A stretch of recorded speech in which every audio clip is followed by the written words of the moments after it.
We are talking Honeydew, and this one is directed by a guy's name who I'm massively going to butcher here, but I'll give it a go. Devereaux Milburn, and this one actually stars Sawyer Spielberg. If you're thinking, haha, I wonder if he's related to Steven Spielberg. Yes, he is. This is Steven Spielberg's son. Now, this is essentially a art house version of a Texas Chainsaw Massacre. The last few years, we've seen a kind of somewhat of a popular rise of what I would call art house horror, with the likes of kind of A24 and things like this, and you know, your Midsummers and all of this sort of style films, you know, St. Maud, all these kind of ones, and this is kind of going in that tradition. It's not, I'll be honest with you, it's not a style of horror film I'm particularly fond of. I don't really like abstract or surreal kind of movies. They just kind of, I find them somewhat pretentious. But I will try and be as balanced as I can be for this review.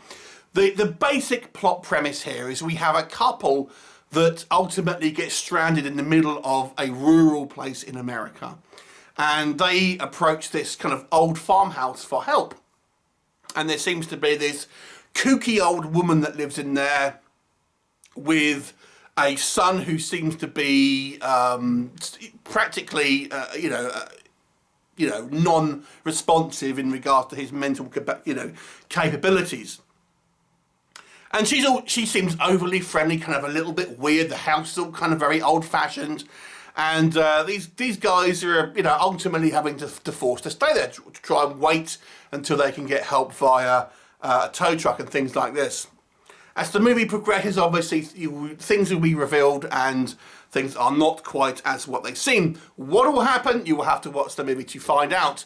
So first of all, let's talk about what works in Honeydew. So despite the fact this is a very arty film in a lot of ways, with lots of kind of lingering shots on kind of parts of the room and certain objects within this room, and kind of weird music playing and sound effects and stuff like that. The basic story is more or less a kind of, a wrong turn Texas Chainsaw Massacre Deliverance style film. So that is there. If you're a fan of those sort of films, those kind of elements are here. And I feel the movie still does a relatively good job in having that basic story. It was just with all this kind of like this arty nonsense around the kind of the side of it as well.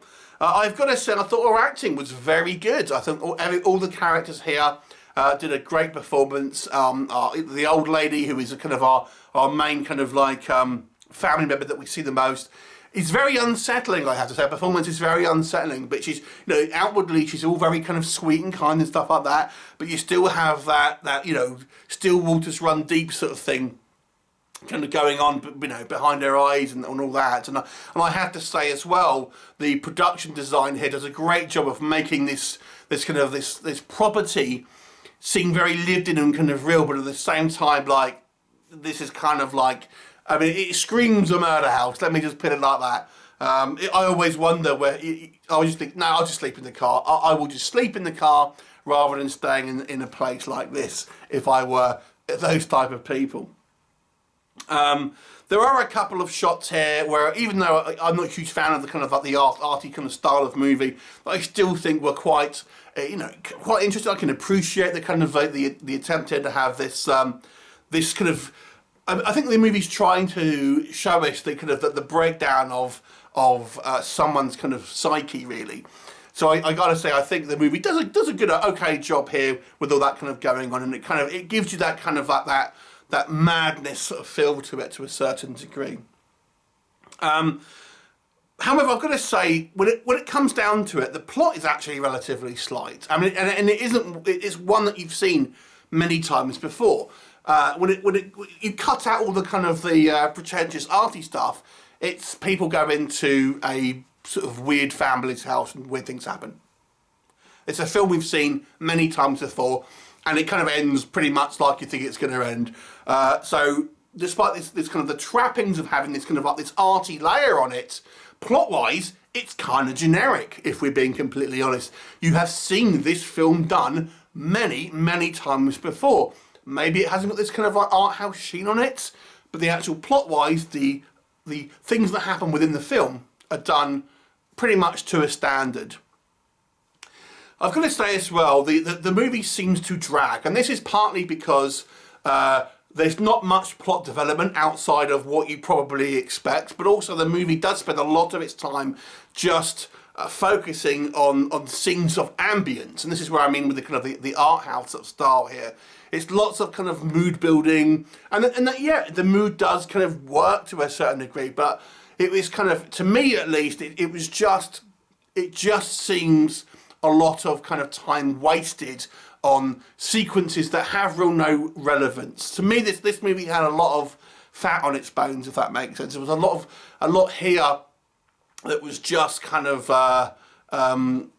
pretentious art house stuff, where the plot was relatively thin, and that may work for some people. I mean, I will say that if you want a film that exudes that atmosphere and mood, that I think this movie does well, probably more so than more of the traditional sort of Texas Chainsaw Massacre style films, because it does have that kind of that layer. But I always think with kind of art house films, people sometimes don't understand them. So they'll just say they like them because they don't really get it and they don't want to seem dumb. This, I don't think, will happen with this film because it's the plot is so slight. It's okay. I think it's well made. It's a well made film. I like the acting, but it's not something you'll kind of like, oh, that was a great film. I really enjoyed that plot, because it's a plot you've seen a bunch of times.